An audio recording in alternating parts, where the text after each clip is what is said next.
Bhim plus లాంటివాడు కాబట్టి హాయిగా భీమ్ ప్లస్ అంటే ప్రేయసీ ప్రియులు హాయిగా మాట్లాడుకునే వ్యవహారం అన్నమాట. లేదా వలజ గారి సారెకు రామనామం ప్రసన్నగతి పలవించుకుంచు ఇంపారెడు తెలుగు పద్యముల అందముగా విరచించి ముక్తికై కోరికలెల్ల బ్రోవునుడి గొంక రాముని ముందు నిల్చి నీ నేర్పులెల్ల చూపితివి నిండుమతిన్ బుధులు ఇచ్చమెచ్చగన్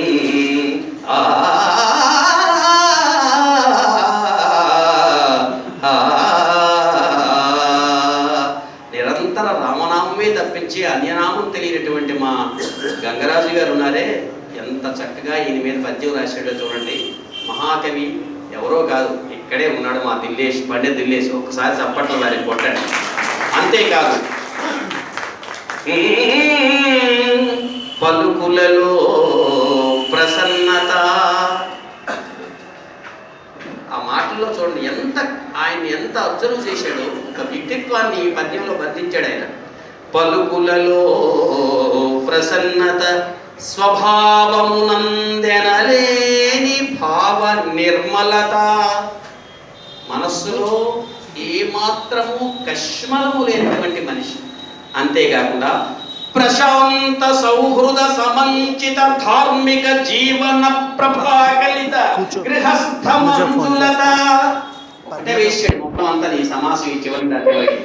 కావ్య రసజ్ఞత త్యాగశీలత విలసితమై రహించును పవిత్ర భవత్ శుభవర్తనమున, పవిత్ర భవత్ శుభ వర్తనం భవత్ శుభ భవత్ శుభ వర్తనమున, పలుకులలో ప్రసన్నత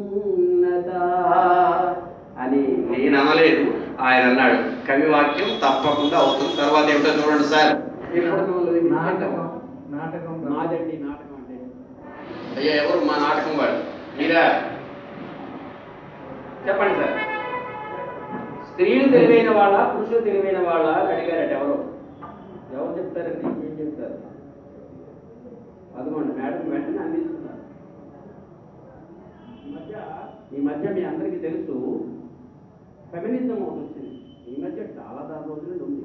ఫెమినిజం అంటే స్త్రీవాదం, పురుషులు మన అనగదొక్కేస్తున్నారు అనే భావంలో.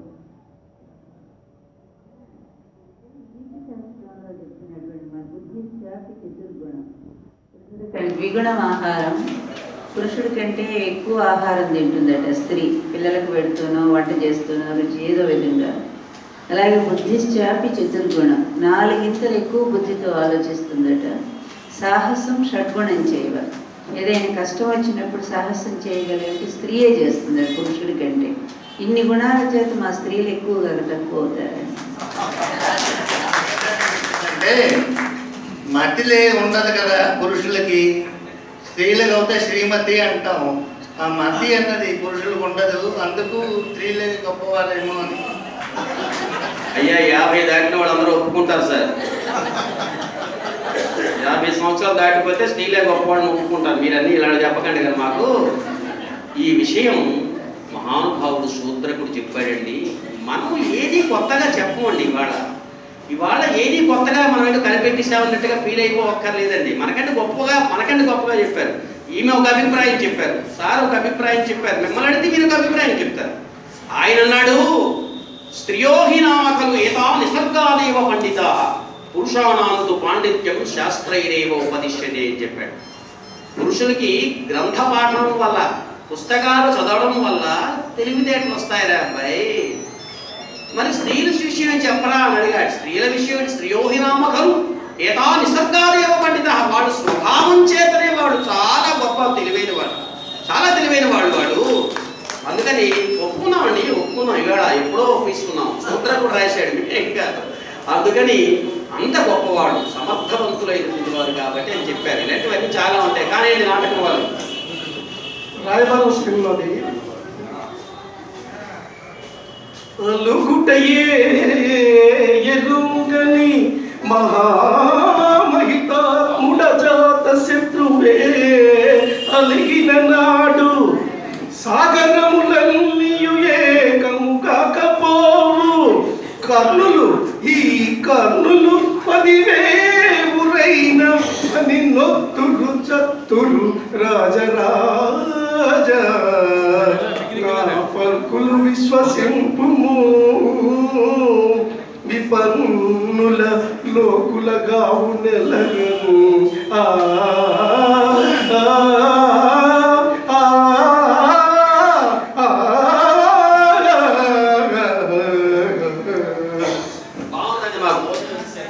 చప్పట్లు కొట్టలేదు, నాకు కొట్టకపోయినా పర్వాలేదు.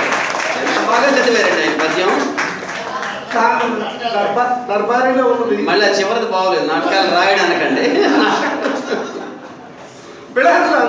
మీ ఇప్పుడు రాగం మార్చారు చూడండి. వింటే ఒకటి అంటున్నారు, వినకపోతే ఇంకోటి అంటున్నారు. మీ ఇష్టమే సార్, మాకేం సగం సగం పాడమంటారా? మీ ఇష్టమే. బిలహరి. ఎవరు నేర్పారమ్మై కొమ్మకు అదొకటయే ఎరుంగని మహామహితాత్ముడ జాత శత్రుడే అలిగిన నాడు సాగరములన్నీయు ఏకము కాకపోవు. నిండు సభాముఖమున మీసములు మెలివెట్టుచు ఇవేవో నోటికి వచ్చినట్లు ప్రగల్భోక్తులు పలుకుచున్న ఇట్టి కర్ణులు 10,000 అని నొత్తురు చత్తురు రాజరాజ. నా పలుకులు విశ్వసింపు, విపన్నుల లోకులగావు మెల్లరను.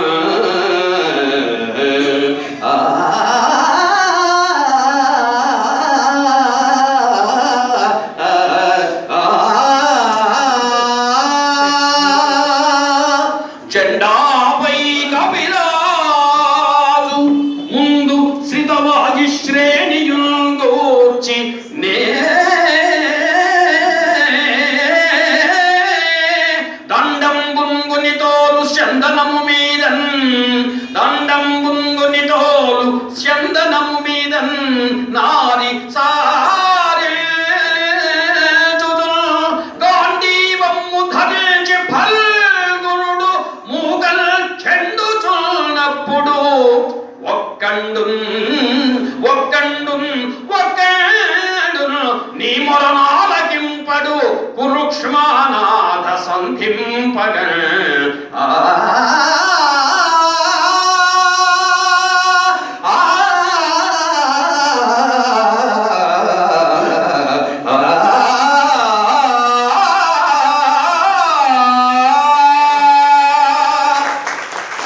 ఎన్టీ రామారావు గారు శ్రీకృష్ణావతారం సినిమాలో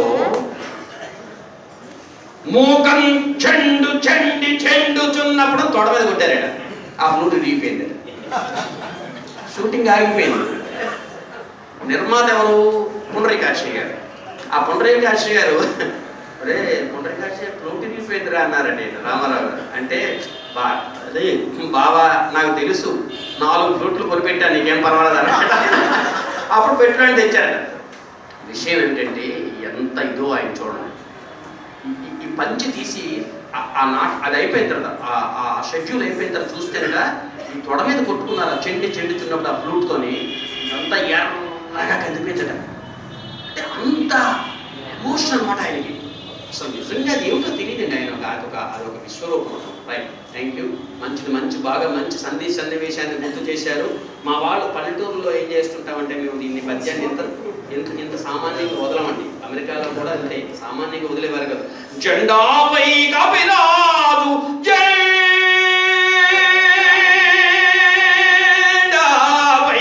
కపిరాజు ముందు సితవాజి శ్రేణియుంగూర్చి నే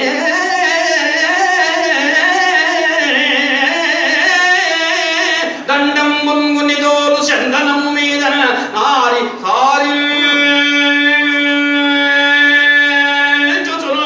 గాంధీవమ్ము ధరించి ఫల్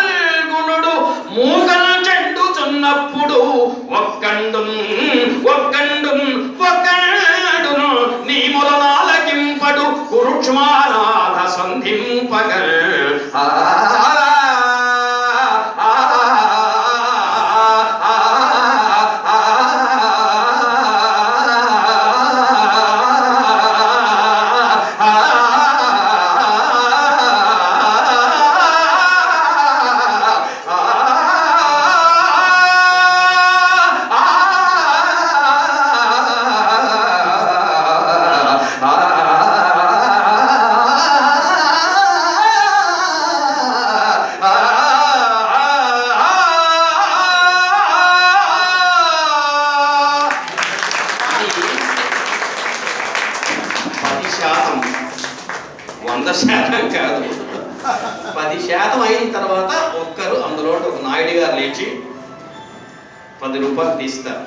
తీసి శ్రీకృష్ణుడు వేసుకున్న కండుగా పిన్నీస్తో గుచ్చి, శ్రీకృష్ణ వన్స్ మోర్, ఏ పరిస్థితిలో ఉన్నట్టు చెప్పాడో మీకు అర్థమైపోయింది. వన్స్ మోర్ శ్రీకృష్ణ అనేసరికి ఈ గుచ్చేటప్పుడు వాడు మాకు ఇవ్వడం అదొక బాధ. అది ఎక్కడ గుచ్చేస్తాడో తెలియదు మాకు. ఎక్కడ గుచ్చుతాడంటే గ్యారంటీ నో, మరీ లేదు.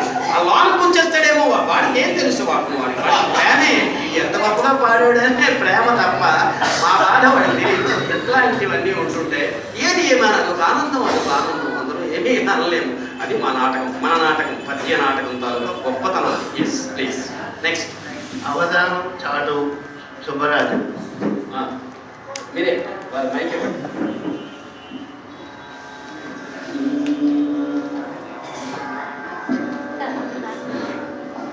ఇంతవరకు విన్నందుకు ఉన్నందుకు ధన్యవాదాలు తెలియజేస్తూ డాక్టర్ నందమూరి లక్ష్మీ పార్వతి గారికి హృదయపూర్వకంగా నేను వారికి ధన్యవాదాలు తెలియజేస్తూ, ఒక గొప్ప ప్రక్రియ ఇది మా తల్లి. ఇది మనం అన్నగారు, తెలుగు భాష అంటేనే అన్నగారు అంతే. పంచకట్టుటలోన ప్రపంచాన మనగాడు, నారాయణ రెడ్డి గారు అంటారు, పంచకట్టుటలోన ప్రపంచాన మనగాడు, గోంగూర కోసమై గుటకలేసేవాడు, ఎవడయ్యవాడు ఇంకెవడు తెలుగువాడు, తిక్క రేగిందంటే డొక్క చించేవాడు, ఎవడయ్యవాడు ఇంకెవడు మన తెలుగువాడు. దానికి నిదర్శనం రామారావు గారు. రామారావు గారు పంచి కడితే మరి చెప్పక్కర్లేదు. అమ్మా ధన్యవాదాలు, ధన్యవాదాలు, ధన్యవాదాలు.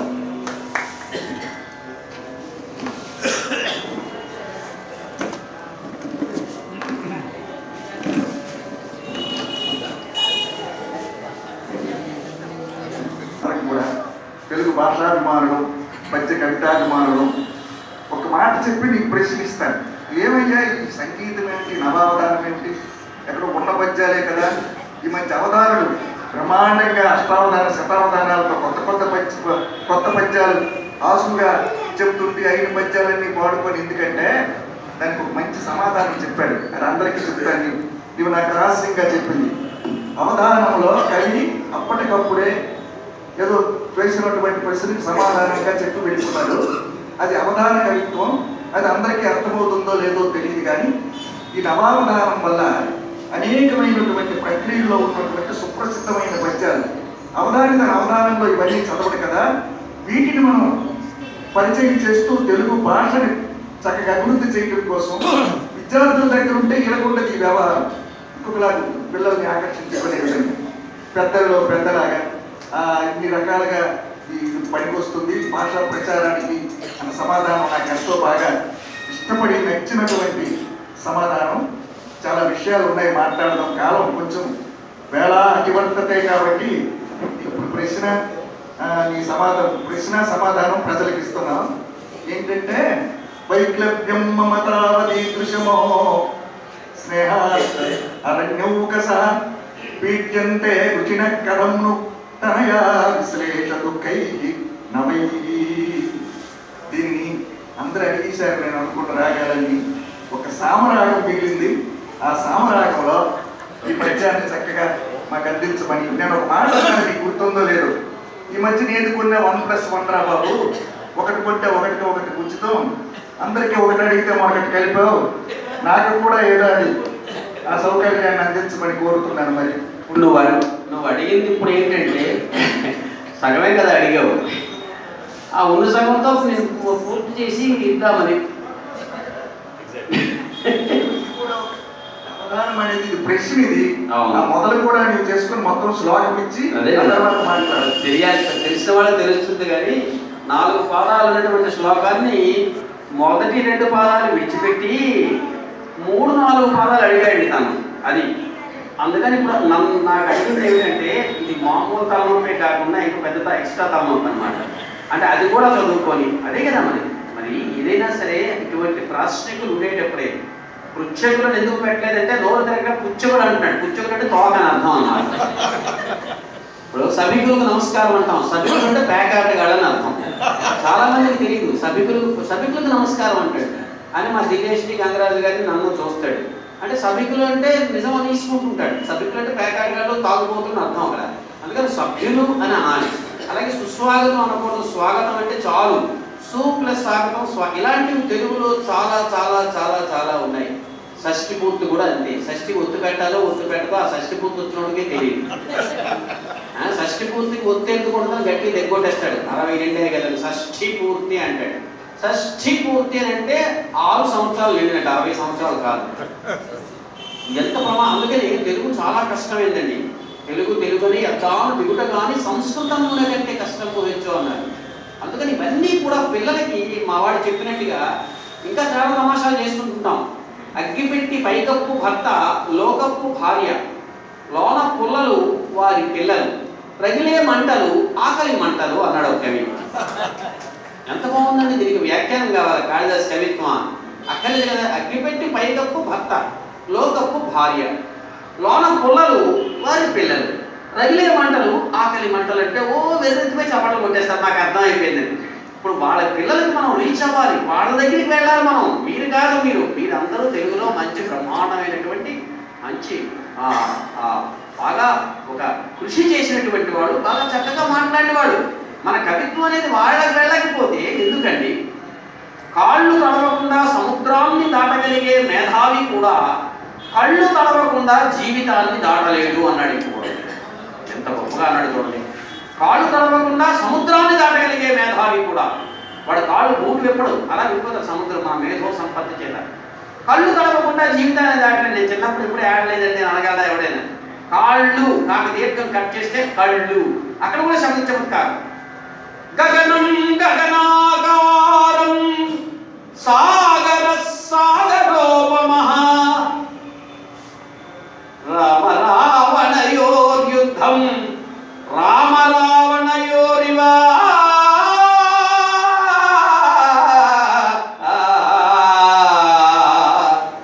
రామ రావణ యుద్ధం ఎలా ఉందరా అంటే వాల్మీకి చెప్తున్నాడు. ఆకాశం ఎలా ఉందరా అంటే ఆకాశంలాగే ఉందండి. ఆకాశం ఎలా ఉందో అడగడం ఏమిటి? సముద్రం ఎలా ఉందయ్యా? సముద్రంలాగే ఉంది. రామరావణ యుద్ధం ఎలా ఉందని అడుగుతానంటే రాముడు రావణుడు యుద్ధం చేసుకున్నట్టుగానే ఉందన్నాడు. ఎందుకంటే గొప్ప కవిత్వం ఏమిటండి? ఆ పద్యం శ్లోకం అంతా మీకు వచ్చేసింది. గగనం గగనాకారం సాగర సాగరోపమః రామరావణ యుద్ధం రామరావణ యుద్ధం పద్యం వచ్చే. అగ్గిపెట్టి కవిత్వం ఎంత సులభమైందో ఇది కూడా అంతే. నేను అంటున్నది ఏమిటంటే కష్టమైన పద్యాలు చదివారు కదా ఇంతకుముందు, అవి చూసి పారిపోతున్నాం అనకండి. 50,000 రూపాయలు ఇచ్చి కంప్యూటర్ కొంటారు మీరు. కొనగానే వచ్చేస్తుంది టిక్కు టిక్కు నొక్కిస్తే. దానికి ఎంత సాధన చేయాలి? ఎంత సాధన చేస్తే వస్తుంది? సుమారు 10,000 10,000 రూపాయలు సెలవు కొని దానికి ఆపరేషన్ ఇప్పుడు నాకు తెలియటం లేదు. అలాంటి దానికి సాధన చేయాలి. పద్యం అనడానికి సాధన చేయాలి, దానికి ప్రయత్నం చేయాలి. అది లేకపోతే ఎట్లా వస్తుంది?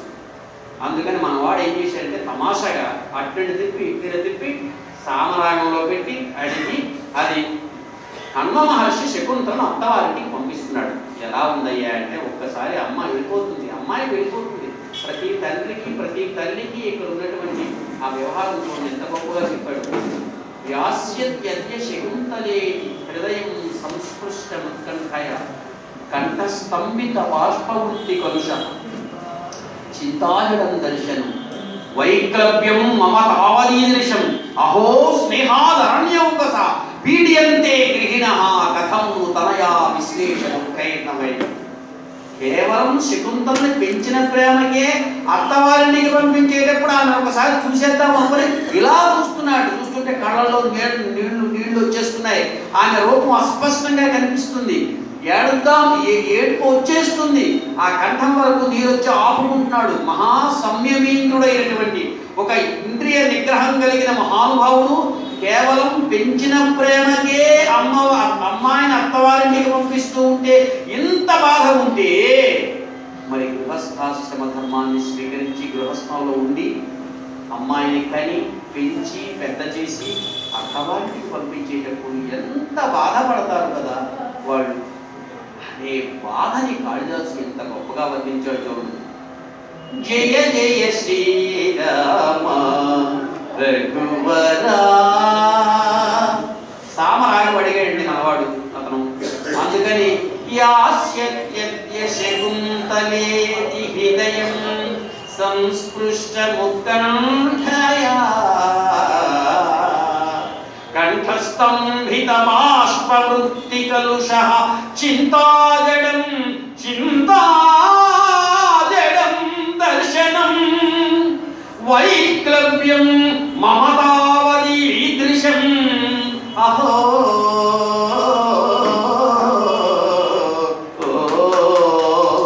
స్నేహాత్ అరణ్యౌకసః పీడ్యంతే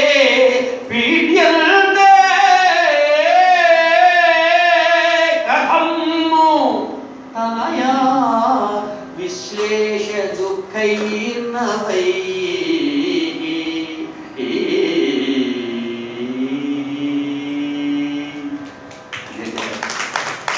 4 శ్లోకాలు మహా గొప్పవాడు, అద్భుతమైన శ్లోకాలు. ప్రతి సామాన్య జనులకి వర్తించినటువంటి శ్లోకాలు కాళిదాసు. అటువంటి మహానుభావుడు, అటువంటి దివ్య పురుషుడు, మహర్షి, కవి. ఆయన పేరు నామస్మరణం చేయటం వల్లే మనకి కలిదోషాలు ఎగిరిపోతాయండి. అంత గొప్పవాడు. వాగర్థావివ సంపృక్తం వాగర్థ ప్రతిపత్తయి ఆ శ్లోకాన్ని సృష్టించిన మహానుభావుడు. అదిగో ఆ శ్లోకం మొదలెట్టాను నేను.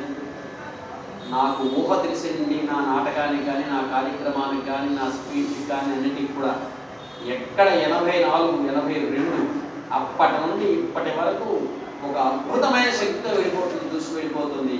అందుకని ఆ మహానుభావుడు అక్షరశక్తి ఎంత గొప్పదో ఒక్కసారి ఆలోచించుకుంటూ వారిని సంస్మరిస్తూ మంచి శ్లోకాన్ని అందించేటువంటి పండిట్ దిలేష్ గారికి కూడా హృదయపూర్వక అభినందనలు తెలియజేస్తున్నాం.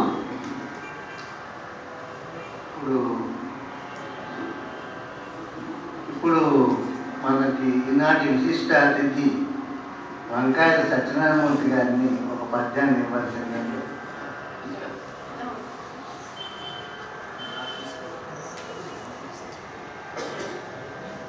అందరికీ నమస్కారం అండి. ఇప్పుడు నవావధానం చేసినటువంటి వారు మా గురువు గారు డాక్టర్ మేగడ రామలింగ స్వామి గారు.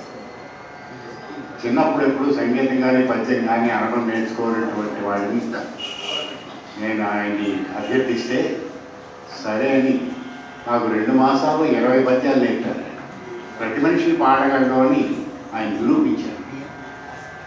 కానీ చిన్నవాళ్ళం కదా అని మేము అసలు ఆయన ఇబ్బంది పెడతామని ఆయన రచనే అవుతుంది రుణనికి. అది ఆ రచన ఆ పద్యం ఏంటంటే మోహన రాగంలో కట్టేశారు ఆయన. మదిని ఉన్నదొకటి మాట వేరొకటి మనుషులంత ఇంతే మహిని చూడ మంచి చెడ్డలెప్పుడు మరణము తర్వాతే ఎన్నవలయు ముందు ఎన్నరాదు. ఇది మోహన్ భవన్లో సెట్ చేశారు. వారి రచనే, వారి స్వర రచనే. ఇది నేనేంటంటే సామరాగంలో పాడమని అడుగుదాం అనుకున్నాను. కాకపోతే దిల్లేష్ గారు అది అడిగేశాను కాబట్టి దానికి కొంచెం దగ్గరగా ఉండేది కళ్యాణి రాగంలో. ఎందుకంటే ఇది జీవిత తత్వాన్ని, జీవన యానాన్ని నిర్వహించేటటువంటి పద్యం. అటువంటి సాహిత్యాన్ని కళ్యాణిలో వారు ఆలోచిస్తే వినాలనుంది. దయచేసి కళ్యాణిలో పాడుతుంది. కళ్యాణి అడిగారు వారు, కళ్యాణి కదా, కళ్యాణి ఆలోచించు. ఇందులో ఏం జరుగుతుందంటే మనకి చల్లగా 20 రాగాలు ఇచ్చి ఊరుకున్నాడు. ఇందులో 20 రాగాలు, ఇంతకంటే బాగా పాడగలిగిన రాగాలు ఒక 60-70 వరకు నాటకాల్లో పాడగలరు, హార్మోనియం మీద వాయించగలడు. మనకు 20 ఇచ్చి ముఖ్యమైన రాగాలు ఇందులో లేకుండా చేసావు. ఒకప్పుడు చెప్పాను అడిగిన రాగాలే వాళ్ళు అడిగినట్టుగా కాదు నాన్న, నువ్వు దాచుకోకు, గొప్ప గొప్ప రాగాలని ఇంకా ఉన్నాయి ఏవేవని అడిగాను అప్పుడప్పుడు. అలాగే పద్యాలు కూడా, నాటకం పద్యాలు 20 ఇచ్చి చూడుకున్నాను. ఒక 2000 పద్యాల వరకు నాటకాలు వచ్చు. తను రాసిన నాటకాలు, హరిశ్చంద్ర నాటకం, గయోపాఖ్యానం నాటకం, వారు రాసినవి కాగా, వారు రాసిన నాటకాల్లో వారు రాసినవి కాగా మనకి ఇవాళ హరిశ్చంద్ర, గయోపాఖ్యానం, అలాగే శ్రీకృష్ణ ఉద్యోగ విజయాలు, ఇందులో బ్రహ్మాండంగా అతను నటుడు.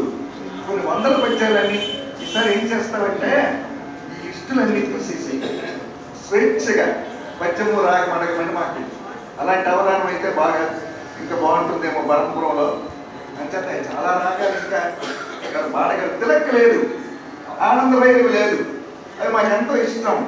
మేము ఆనందభైరవి ఉందా ఎంత మొరక ఆవుతుందో చూద్దాం.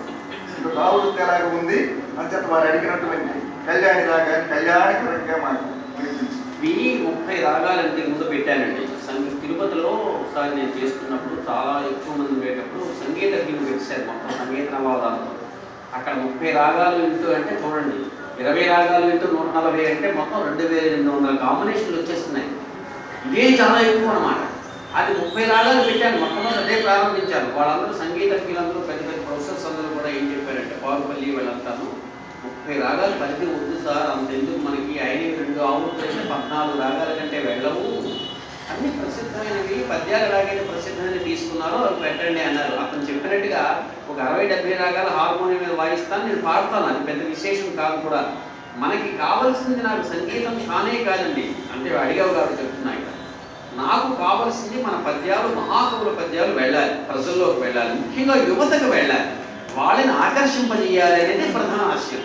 అలా వెళుతుంది, అలా చాలా చక్కగా వెళుతుంది. మనకెందుకు మనం పాడడానికి కావాల్సి మనం పాడుకోవచ్చు. ఇప్పుడు తిలక్ అన్నావు బాగుంది, మరిది ఉన్న ఒకటి మాట వేరొకటి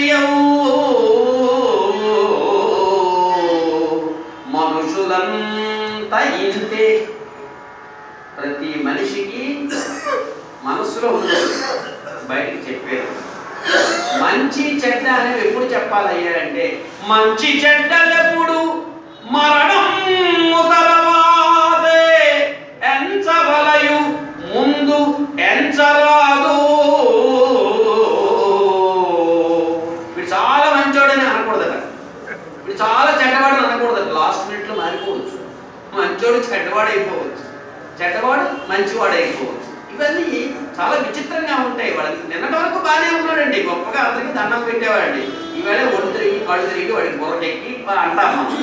ఇలాంటి స్వభావాలు చచ్చిపోయిన తర్వాత చెప్పమన్నాడు. అయ్యాక వీడు మంచివాడు, మరి తర్వాత ఇంకేం చేయలేడు కాబట్టి వాడు. అందుకని ఈ పద్యం గురునిధిలో రాశాను, వారికి ఇచ్చాను. వారికి 76 సంవత్సరాలు. ఆయన నన్ను కొడుకు గారు అంటారు, ముద్దుగా బ్రాకెట్లో.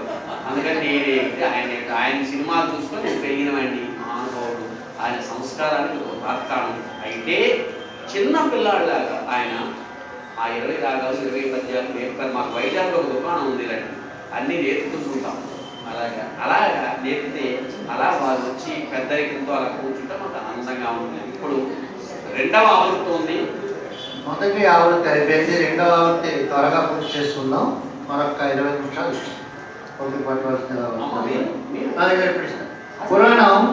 పురాణం కామేశ్వరి గారు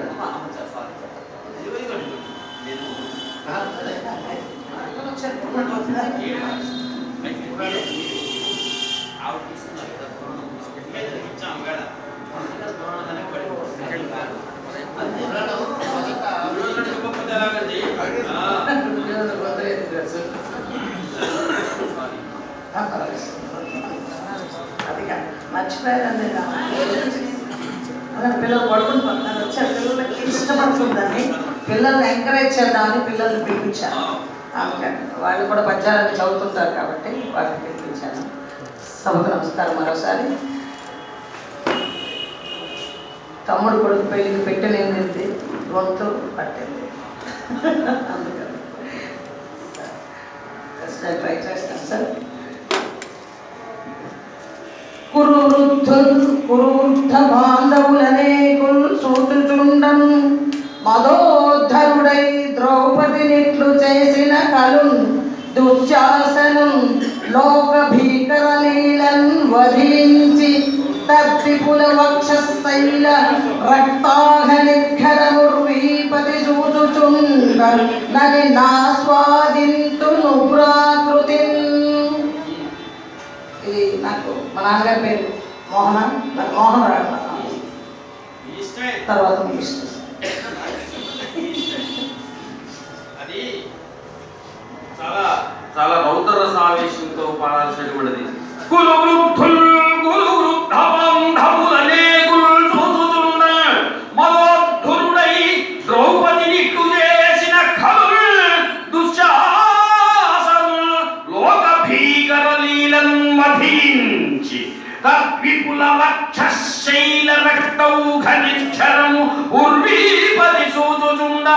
అనినాస్వాదిల్తు ఉగ్రాకృతే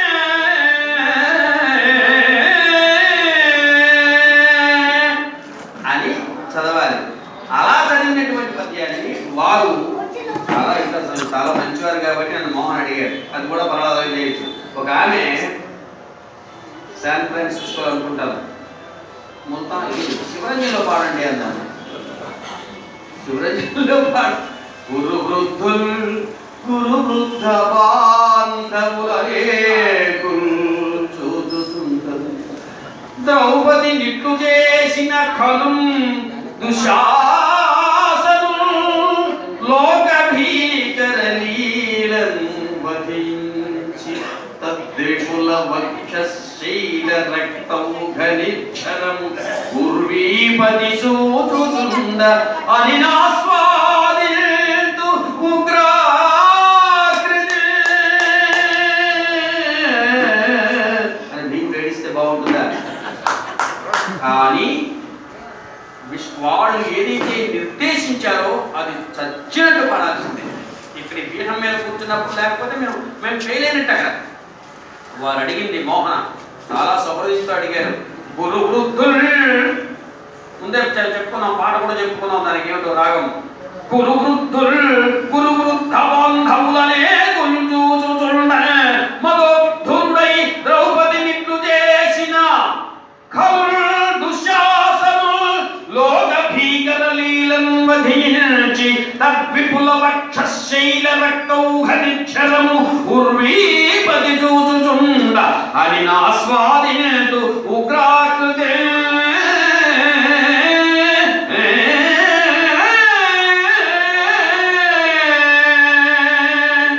అని ఆ రౌద్రం ఏదో కొంచెం మనం చూపించవచ్చు. అంటే ఇలాంటివి ఉంటాయి, తమాషాలు ఉంటాయి. ఒక పద్యాన్ని అండి, మీకు అసలు విషయం చెప్తున్నాను, వాడు చెప్పాడు కదా, ఒక పద్యాన్ని కానీ పాటను కానీ స్వరపరచాలంటే కొంతమందికి ఒక రోజు పడుతుంది, ఒక రోజుకి కొంతమందికి 2 రోజులు పడుతుంది, కొంతమందికి వారం రోజులైనా 10 రోజులు వస్తారు కానీ రాదు. తర్వాత ఒక పాట కానీ ఒక పద్యం కానీ మీరు అనుకున్న రాగంలో కాకుండా ఇంకొక రాగంలో పాడారనుకోండి, సాహిత్యం మర్చిపోతాం. అది ఇక్కడ అవధానం అంతా ప్రమాదం. ఇక్కడ శుక్లాంబరధరం విష్ణుం శశివర్ణం చతుర్భుజం అని హంసధ్వంలో ఘంటసాల గారి రికార్డు మనకు అలవాటైనటువంటి వాళ్ళకి, నాయన ఏదో ఒకసారి హిందోడు పాడరా అన్నాం అనుకుంటున్నాం. అయిపోయింది మన పని. శుక్ల అయిపోయి తెల్ల మొహం పెట్టుకుని అలా ఉండడం అయితే తప్పితే ఆ 2 రోజులు మనకు అర్థం అవుతుంది, రాదు మనకి. కొండలలో నెలకొన్న అది మన హిందోళ.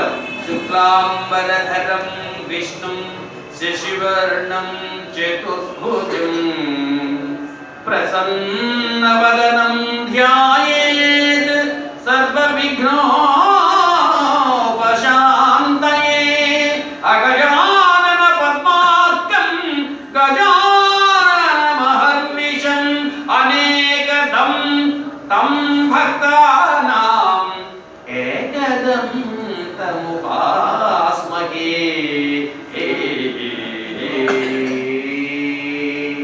ఇది స్వామి డాక్టర్ గారు మా బాధ వింటున్నారు కదా, మా బాధల్ని ఇలా ఉంటాయి. ఒక హిందువుడు ఒక రాగాన్ని ఒక పద్యం నాకు అలవాటు అయినటువంటిది అలుగునే ఎరుగు ఉంది. వారు అడిగారు, ఆ రాగం మాకు కొన్ని వందల పుస్తకాలు చదివాను. ఆ పద్యాన్ని అలుగునే ఎరుగిన పద్యం ఏ రాగంలో చదివాను? నేను సరస్వతంలో కన్నడలో చదువుతాను. వారు ఏంటి అడిగారు? విలహాల్లో అడిగారు. ఫలప్రాణం తప్ప అలుగునే అంటాం, తర్వాత మరి రాదండి, సాహిత్యం మర్చిపోతాం. అది అవధానం. పైగా మీరు ఒక రాగం అడిగారు, వారు ఒక రాగం అడిగారు. అడిగినప్పుడు ఒక రాగం మూర్చిన వేరు, ఒక రాగం పోతుంది. లక్ష్మీపాత్ర గారు చూడండి, ఏమీ తెలియనట్టు ఒకదానికి కూడా సంబంధం లేని మూర్ఛలు ఎన్నో అడిగిందాడు. అక్కడే తేలిపోతాడు అవధాన్ని. దమ్ము లేకపోతే అక్కడే వెళ్ళిపోతాడు. ఆవిడ తెలియక తెలిసి అడిగిందారు అంటే అక్కడ తెలిసిపోతుంది నాకు. అందుకని అలా చక్కగా అడిగారు, మంచి సహృదయంతో అడిగారు. కామేశ్వరి గారు ఎంతైనా కొంచెం ఆమె నటీమణి కాబట్టి నన్ను కొంచెం ఇబ్బంది పెట్టడం ఇష్టం లేక మెల్లగా అడిగారు. అంతేనమ్మా?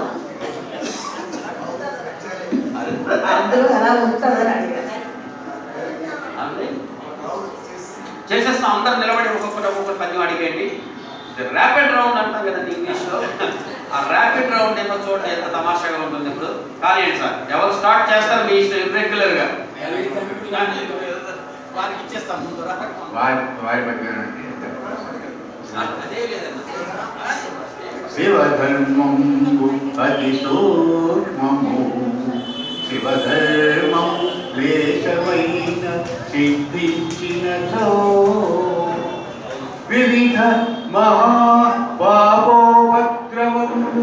చేరంగరా ధన్యుని అంతం. ఇది మాల్ కోర్సులో సెట్ చేశాను, గురువు గారు సెట్ చేశారు. నా కోరిక ఏంటంటే ఇది మోహన్లో పాడండి సార్. ఎందుకంటే శివధర్మం ఇది తత్వం మీరు చెప్తున్నారు, ఇది మోహన్లో చెప్తే కొంచెం ఇబ్బందికరమైన పరిస్థితి అవడానికి అంటే గురుగారు నన్ను మన్నించి మోహన్ అయ్యా నేను నిలబడుతున్నాను. నిలబడ్డాను అంటే అర్థం ఏమిటంటే 10 నిమిషాల్లో అయిపోతుందని అర్థం. ఏమిటంటే సీడీలు ఇక్కడ తెచ్చిపెట్టామండి. సీడీలు ఇది కేవలం భాషా వ్యాప్తి కోసం చేస్తున్నాము. అది 30 రూపాయలు మాత్రమే. ఇది మనమనమానమే తెలుగు భాష మొత్తం అంతా అందులో 50 పద్యాలు ఉంటాయి. నావి అందరూ ప్రచారం కోసం, భాషా ప్రచారం కోసం, తెలుగు భాష దీనికోసం అనేక మంది కవులు పాటలని రాగాలతో పెట్టినటువంటి. దయచేసి ఎవరైనా కావాల్స్తే మా సతీష్ గారు ఎవరో ఉంటారు అక్కడ, మా వాళ్ళు ఉంటారు, తీసుకోండి. ఎవరైనా 30 రూపాయలు మాత్రమే అంటూ శివధర్మం అనే పద్యాన్ని శ్రీనాథుడు రాసిన పద్యం అండి. మోహన్లో అడుగుతున్నా. శివధర్మం అతి సూక్ష్మం శివధర్మము లేశమైన సిద్ధించినచో వివిధ మహాపాపోపద్రవములు చేరంగరావు ధన్యుని అంతర్నే.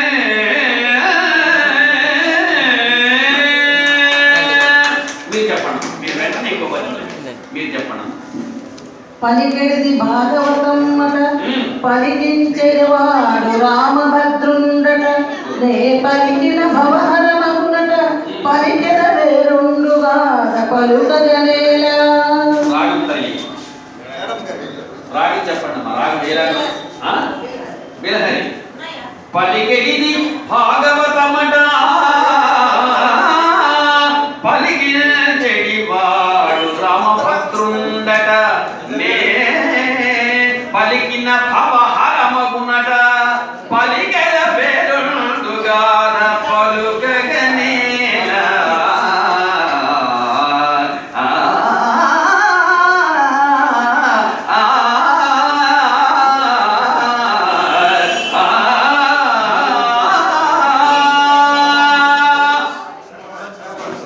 అమ్మా ప్రబంధం ఆన్ చేయండి అమ్మా, ఆన్ చేయండి.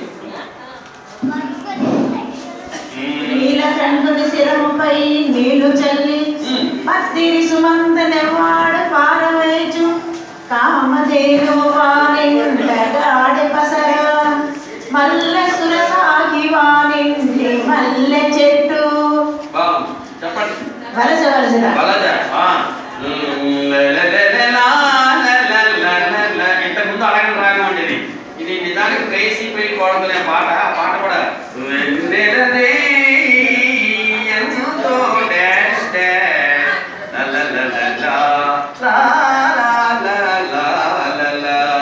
నీలకంఠుని శిరముపై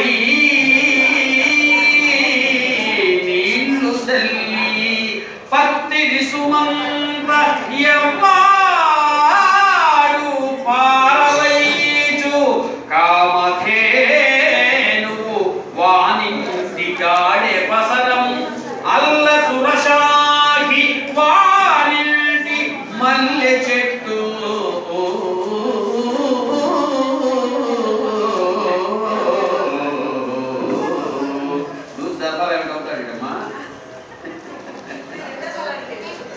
అడిగారా?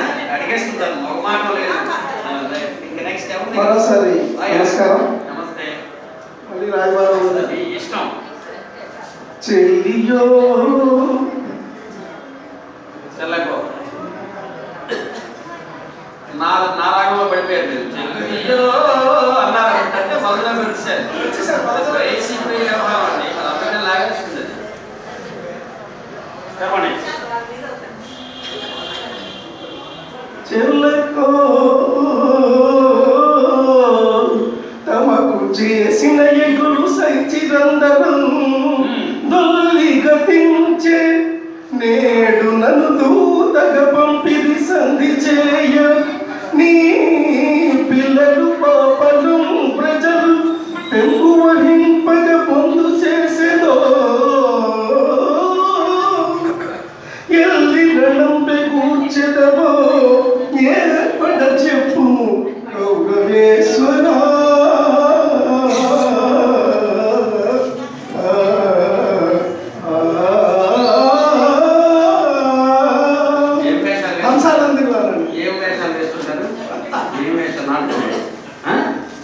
సాంఘిక నాటకాలు వేస్తూ ఉంటాను. అంశాలు అంటే మీ అందరికీ తెలిసిందే. హాయి హాయిగా ఆమని సాగే అనే అదన్నమాట. నీ చెల్లియో చెల్లకు తమకు చేసిన ఎగ్గులు చెల్లియో చెల్లకు తమకు చేసిన ఎగ్గులు సైచిరందరూ తొల్లిగా తెలిచే నేను నన్ను ఉదగలం నీ పిల్లలు పాపలు ప్రజలు పెంపు వహింపగ పొందు చేసెదో ఎల్లి రణం కూర్చెదవో ఏర్పడ చెప్పు కౌరవేశ్వరా.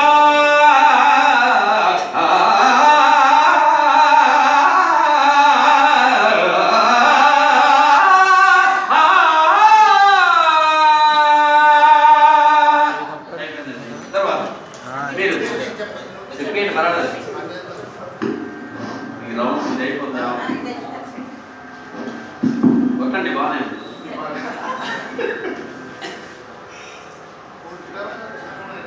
మీ ఇష్టం. మేక తోకకు మేక తోకకు మేక మేక తోకకు మేక మేక తోకకు మేక మేక తోక. ఈ పద్యాన్ని శివరంజన్ రాకుండా మేకలో తోకలు అది ఏంటి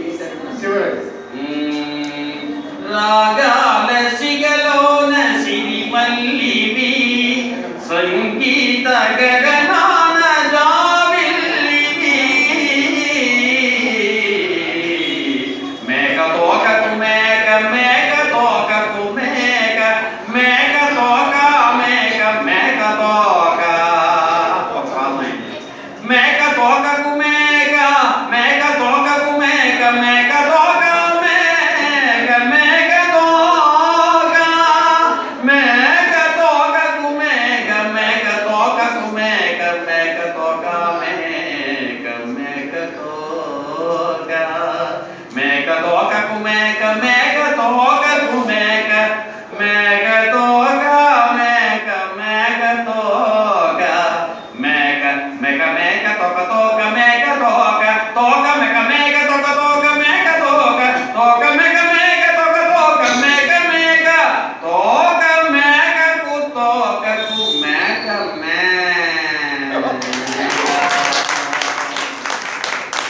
చేస్తాను. మీరు అలలు పెట్టారు అందుకే చాలా బాగుంది. Next please. యా సృష్టి సృష్టురాజ్య వాతి విధిహుతము యా హవిర్యా చ హోత్రి ఏ త్వే కాలం. తెలుసు కదా దాన్ని ఆనంద భైరవులో కూడా యా సృష్టి సృష్టురాజ్య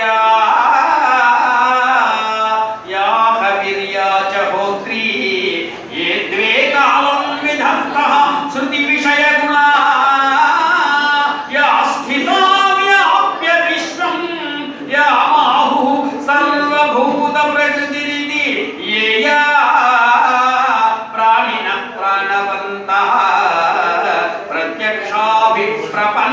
ప్రపన్నస్తనుభిరవతు వస్తాభిః అష్టాభిః ఈశః.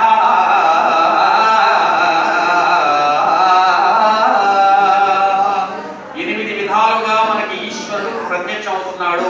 పంచభూతాల్లో పరమేశ్వరుడు ప్రత్యక్షంగా కనిపిస్తున్నాడు. పృథివ్య తేజో వాయు ఆకాశాల్లో కనబడుతున్నాడు. సూర్యచంద్రుల్లో శివుడు సాక్షాత్కరిస్తున్నాడు. యజ్ఞం చేసిన యజమానులో శివుడు కనిపిస్తున్నాడు. ఈ ఎనిమిది విధాలుగా అష్టమూర్తులైనటువంటి పరమేశ్వరుణ్ణి నేను ప్రార్థిస్తున్నానని కాళిదాసు చెప్పినటువంటి ఒకట మనందరం ఈ విషయాన్ని గమనించాలి. అయ్యా ఇంకేం స్వామి చదివిసాను గగనం కరుణాకారం అయిపోయింది. చెప్పండి. అయ్యా శతకం నేను తల్లి తండ్రులకు దయలే ఇక్కడేనా పుట్టోడి చదువు పుట్టవా వింటవా ఇది తోడి రాదు